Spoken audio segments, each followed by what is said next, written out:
Hello students, welcome to my channel. आज मैं आप सभी को इस वीडियो में चैप्टर नंबर 4 की एक्सरसाइज 4.1 का क्वेश्चन नंबर 2 का फोर्थ पार्ट करवाने जा रही हूं। तो क्वेश्चन नंबर 2 में हमें दिया है represent the following situations in the form of quadratic equations.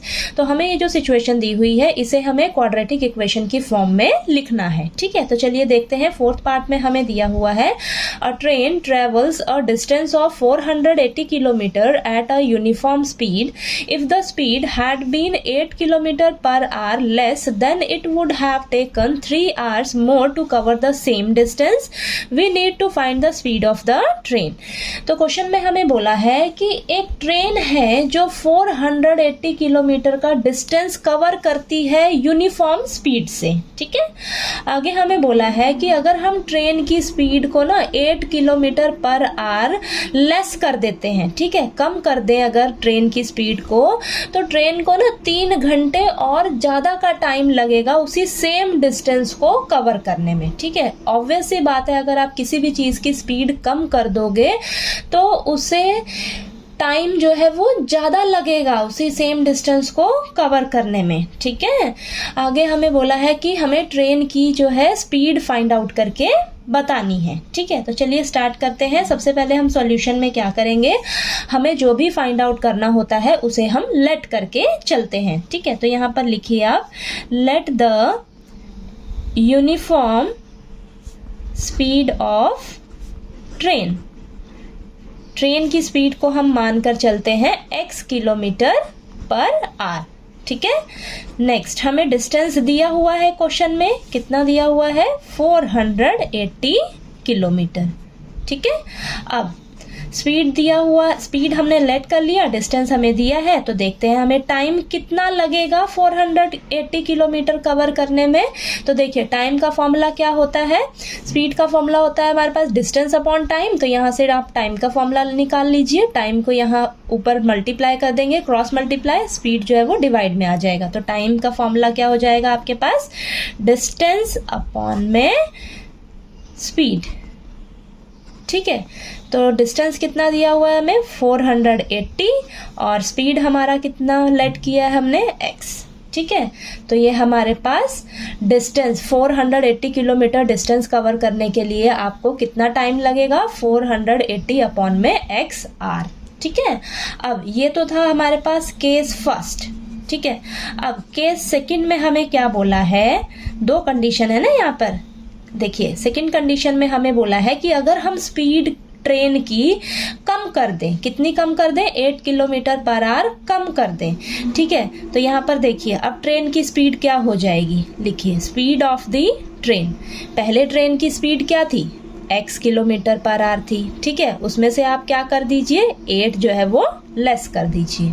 ठीक है, क्वेश्चन में हमें बोला है कि ट्रेन की स्पीड जो है हमें कम कर दें अगर 8 किलोमीटर पर आवर, तो ये देखिए स्पीड ऑफ द ट्रेन क्या हो जाएगी, x माइनस 8। ठीक है, और अब यहाँ से आपके पास टाइम क्या आ जाएगा, देखिए यहाँ पर लिखिए, अब हमें क्वेश्चन में बोला है कि train will take 3 hours more to cover the same distance. Distance जो है वो आपका सेम रहेगा, बोल रहा है 480 किलोमीटर ही आपका डिस्टेंस है। तो यहाँ पर आप लिख लीजिए to cover the same distance. तो जब हमने ट्रेन की स्पीड जो है वो कम कर दी तो ट्रेन को ना 3 घंटे टाइम जो है वो और ज्यादा लग रहे हैं उसी सेम डिस्टेंस को कवर करने में। ठीक है, तो यहाँ पर देखिए पहले ट्रेन का टाइम क्या था, 480 किलोमीटर जब वो कवर कर रहा था, 480 बाय x, यही टाइम था आपका पहले। ठीक है, अब उसे 3 घंटे और ज्यादा का टाइम लग रहा है, तो आप क्या करिए, 3 जो है इसमें ऐड कर दीजिए। ठीक है, तो ये आपके पास निकल कर आ जाएगा। जब ट्रेन की स्पीड आप कम कर देते हो तो आपको टाइम कितना लग रहा है, इतना टाइम लग रहा है। ठीक है, अब यहाँ पर देखिए अकॉर्डिंग टू क्वेश्चन, चलिए इसको अब नेक्स्ट पेज पे हम कंटिन्यू करते हैं। अब आप लिखिए, वी नो दैट, हमें पता है कि जो स्पीड है उसका क्या फॉर्मूला होता है, speed is equal to distance upon में टाइम। ठीक है, तो यहाँ पर आप पुट कर लीजिए, तो यहाँ पर आपको क्वाड्रेटिक इक्वेशन जो है वो मिल जाएगी। देखिए स्पीड कितनी है आपकी ट्रेन की, x माइनस 8। ठीक है, डिस्टेंस कितना कवर करना है उसे, सेम डिस्टेंस है 480 किलोमीटर, और टाइम कितना लग रहा है उसे, ये देखिए 480 बाय x प्लस में 3। ठीक है, तो यहाँ पर आप इसे क्या करिए, क्रॉस मल्टीप्लाई कर लीजिए आप, ये हो जाएगा हमारे पास x माइनस 8 मल्टीप्लाई में 480 by x plus 3 is equal to 480। ठीक है, तो चलिए अब इसको सॉल्व करते हैं हम। अब यहाँ पर क्रॉस मल्टीप्लाई करिए आप, x को एक बार क्या करिए आप 480 बाय x से मल्टीप्लाई कर दीजिए, देन x को हम 3 से मल्टीप्लाई करेंगे, तो ये आ जाएगा आपके पास प्लस का 3x। ठीक है, अब 8 को आप क्या करिए 480 बाय x से मल्टीप्लाई करेंगे, तो यहाँ पर माइनस 8 को 480 से मल्टीप्लाई करेंगे ना, तो आपके पास आएगा 3840, मल्टीप्लाई करके आप देख लीजिएगा। ठीक है, अब माइनस प्लस माइनस 8 को ना हम 3 से मल्टीप्लाई करेंगे, तो माइनस का 24 आएगा। ठीक है, इज इक्वल टू 480। ठीक है, क्लियर हुआ। अब यहाँ पर देखिए x से x कैंसिल हो जाएगा, अब यहाँ पर लिखिए 480 प्लस 3x माइनस 3840 अपॉन में x माइनस 24। अब प्लस का 480 है, इस साइड ले आइए, माइनस का 480 हो जाएगा इज इक्वल टू 0। अब प्लस का 480 माइनस का 480 आपस में कैंसिल हो जाएगा, तो अब हमारे पास क्या क्या बचा है, लिख लीजिए 3x माइनस 3840 अपॉन में x माइनस का 24 इज इक्वल टू 0। ठीक है, अब यहाँ पर नेक्स्ट स्टेप में आप एलसीएम ले लीजिए, x का एलसीएम लीजिए। ठीक है, तो x आया, इसके नीचे कुछ नहीं है, 1 है, तो ऊपर वाली टर्म को हम x से मल्टीप्लाई कर देंगे, तो 3x स्क्वायर आ जाएगा। ठीक है, माइनस इसके नीचे x है, एलसीएम में भी x है। ठीक है, तो ऊपर वाली टर्म एज इट इज आ जाएगी। ठीक है, माइनस इसके नीचे कुछ नहीं है, 1 है, तो एलसीएम में हमारे पास x है, तो ऊपर वाली टर्म को जो है कांस्टेंट नंबर को हम x से मल्टीप्लाई कर लेंगे। ठीक है, अब नेक्स्ट स्टेप में क्या करेंगे, x डिवाइड में इस साइड जाके 0 के साथ मल्टीप्लाई हो जाएगा, तो वो 0 बन जाएगा। ठीक है, तो यहाँ पर आप डायरेक्ट लिख लीजिए 3x square minus 3840 minus 224x is equal to 0। अब क्या करिए, आप इसको रीअरेंज कर लीजिए, सबसे पहले x स्क्वायर वाली टर्म, फिर आपकी x वाली टर्म, देन आपका कांस्टेंट नंबर। ठीक है, इज इक्वल टू 0। अब यहाँ पर आप ध्यान से देखिए, आप ना यहाँ पर 3x, अब यहाँ पर आप 3 कॉमन ले सकते हो बाहर। ठीक है, देखिए 3 कॉमन लेंगे, ये सभी 3 से डिवाइड हो रहे हैं, तो कॉमन ले सकते हो 3 आप बाहर, तो यहाँ अंदर x स्क्वायर बचेगा, माइनस 24 जो है वो 3 के टेबल पे कब जाता है, 8 पे। ठीक है, तो यहाँ 8x बचेगा, माइनस 3840 जो है वो 3 से डिवाइड करके देख लेना, यहाँ पर आएगा 1280। ठीक है, इज इक्वल टू 0। ठीक है, अब यहाँ पर हम 3 जो है वो मल्टीप्लाई में है, तो इस साइड जाएगा तो 0 के नीचे आएगा डिवाइड में, तो वो 0 हो जाएगा। तो हमारे पास इक्वेशन क्या बनकर आई है, quadratic equation x square minus 8x minus 1280 is equal to 0। ठीक है, अब यहाँ पर हमारे पास क्वाड्रेटिक इक्वेशन की फॉर्म बन गई। ठीक है, क्वेश्चन में इतना ही हमें बोला है, चलिए इसको हम आगे सॉल्व भी कर लेते हैं। क्वेश्चन में हमें कई बार बोल देंगे कि आप इसका क्वेश्चन को है जो है फर्दर सॉल्व करिए। ठीक है, तो चलिए अब इसको हम फैक्टराइजेशन मेथड से सॉल्व करते हैं। ठीक, तो अब देखिए यहाँ पर फैक्टराइजेशन मेथड में हमें क्या करना होता है, यहाँ पर चले करते हैं हम, हमारे पास इक्वेशन क्या आई है उसे आप लिख लीजिए, x square minus 8x minus 1280 is equal to 0। ठीक है, अब फैक्टराइजेशन मेथड में हम क्या करेंगे, सबसे पहले आपने क्या करना है, सभी टर्म्स को आप एज इट इज लिख लीजिए। ठीक है, माइनस, अब बस ये जो x का कोफिशिएंट होता है ना, x का जो कोफिशिएंट होता है आपके पास, रुकिए, x का कोफिशिएंट जो होता है आपके पास, उसकी जगह आपने क्या करना है, ब्रैकेट लगा देना है। ठीक है, ब्रैकेट लगा देना है और सभी को आपने ना एज इट इज उतार लेना है। कुछ नहीं करना आपने, बस जो x का कोफिशिएंट होता है उसकी जगह आप ब्रैकेट लगाइए। अब इस ब्रैकेट में ना आपके पास 2 नंबर आएंगे, क्योंकि आपने ना मिडल टर्म को जो है वो स्प्लिट करना होता है फैक्टराइजेशन मेथड में, ठीक है। तो मिडल टर्म को जब स्प्लिट करेंगे तो इसको हम 2 टर्म्स में लिखते हैं। अब यहाँ पर वो 2 नंबर्स कौन से होंगे, चलिए वो हम ढूंढते हैं, ठीक है। अब देखिए, फर्स्ट स्टेप तो आपके पास यही क्वाड्रेटिक इक्वेशन होगी। सेकंड स्टेप में आपने क्या करना है, x का जो कोफिशिएंट होगा उसकी जगह ब्रैकेट लगाना है, बाकी सभी को एज इट इज उतारना है।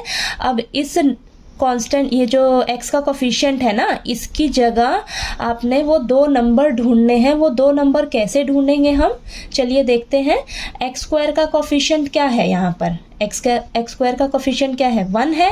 कांस्टेंट नंबर क्या है, 1280। इसको आपस में मल्टीप्लाई करोगे तो यही आएगा आपके पास, ठीक है। अब इसका फटाफट से हमें क्या करना है, फैक्टर्स निकाल लेने हैं, ठीक है। तो देखिए फैक्टर्स निकालिए, यहाँ पर ये आएगा आपके पास। चलिए हम यहाँ पर फटाफट से निकाल लेते हैं। तो ये हमारे पास आ रहा है 2, वापस से 20 आएगा, देन 2, देन 10, देन अगेन 2, 5, ठीक है। तो हमारे पास 2 जो है वो देखिए आप कितनी बार आया है, 1 2 3 4 5 6 7 8, ठीक है। तो यहाँ पर 1 2 3 4 5 6 7 8 टाइम्स 2 हो गया, इनटू में 5, ठीक है। अब 8 टाइम्स 2 है ना, इनको आपस में जब आप मल्टीप्लाई करोगे ना, देखिए यहाँ पर आप मल्टीप्लाई करिए इन्हें, देखिए 2 2 ज़ा 4, 4 2 ज़ा 8, 8 2 ज़ा 16, 16 2 ज़ा यहाँ तक मेरे पास कितना आ रहा है, 32। अब देखिए 2 2 ज़ा 4, 4 2 ज़ा 8, 8 5 ज़ा कितना आ रहा है हमारे पास, इतना मल्टीप्लाई करने पर 40, ठीक है। अब 40 में से अगर मैं 32 माइनस कर दूं तो मेरे पास 8 निकल कर आ रहा है, ठीक है। मुझे यही x का जो कोफिशिएंट है ना, यही चाहिए हमें, ठीक है। वो 2 नंबर्स ऐसे ढूंढने हैं जिन्हें प्लस माइनस करने पर हमारा x का कोफिशिएंट आए, और उन 2 नंबर्स को मल्टीप्लाई करने पर हमारे पास क्या आना चाहिए, जिसका हमने फैक्टर निकाला है 1280, ठीक है। आप चेक करके देख लेना, आपके पास यही आएगा। तो इसका जब आप फैक्टर निकालेंगे ना, जो आपके पास ये आएगा, ठीक है, फैक्टर जो निकल कर आएंगे, इन्हीं में से आपने वो 2 नंबर्स ढूंढने हैं, ठीक है। तो मैंने वो 2 नंबर ढूंढ लिए। देखिए अब 40 माइनस में 32, इसे आप माइनस करोगे तो आपको 8 ही मिलेगा, ठीक है। इन्हें मल्टीप्लाई करोगे तो ये जो पड़ोसी के हैं इसका कोफिशिएंट और ये कांस्टेंट नंबर जो आप मल्टीप्लाई करके आया है वही आपके पास आएगा, ठीक है। अब चलिए, अब यहाँ तक का काम थोड़ा सा टफ होता है 2 नंबर्स को ढूंढने का, ठीक है। अब यहाँ से आपने बस सॉल्व करना है इसे।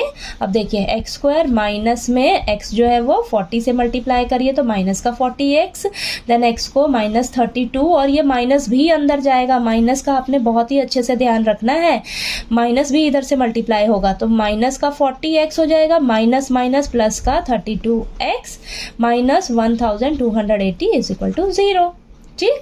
अब यहाँ पर आपके पास 4 टर्म्स आ गई ना, तो इन 2 टर्म्स को सॉल्व करिए। यहाँ से हम कॉमन लेंगे, x कॉमन लेंगे तो देखिए अंदर क्या बचेगा, x माइनस 40, इधर से हम 32 कॉमन ले लेंगे बाहर तो x माइनस 40 बचेगा, ठीक है। तो मतलब जो आपके पास यहाँ ब्रैकेट में आया है ना, मतलब कॉमन लेने पर जो बचा है वही आपके पास यहाँ भी आना चाहिए सेम, ठीक है। अब नेक्स्ट स्टेप में हम x माइनस 40 जो है वो कॉमन ले लेंगे, तो यहाँ से क्या बचेगा, x बचेगा, और इधर से क्या बचेगा, प्लस का 32 इज इक्वल टू 0।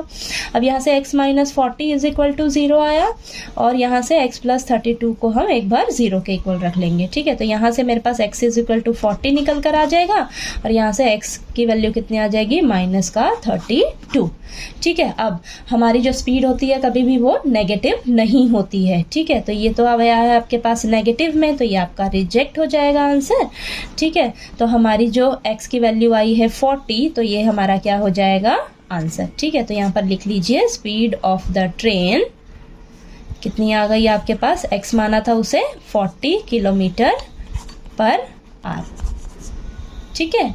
तो ये आपके पास आंसर जो है वो सॉल्व होकर आ गया, ठीक है। तो आपको क्वेश्चन नंबर 2 का 4th पार्ट अच्छे से क्लियर हो गया होगा। कोई डाउट आया आपको क्वेश्चन में तो प्लीज़ आप कमेंट करके पूछिएगा। वीडियो अच्छा लगे तो प्लीज़ लाइक कीजिए, शेयर कीजिए और ज़्यादा से ज़्यादा सब्सक्राइब कीजिए मेरे चैनल को। Thank you so much.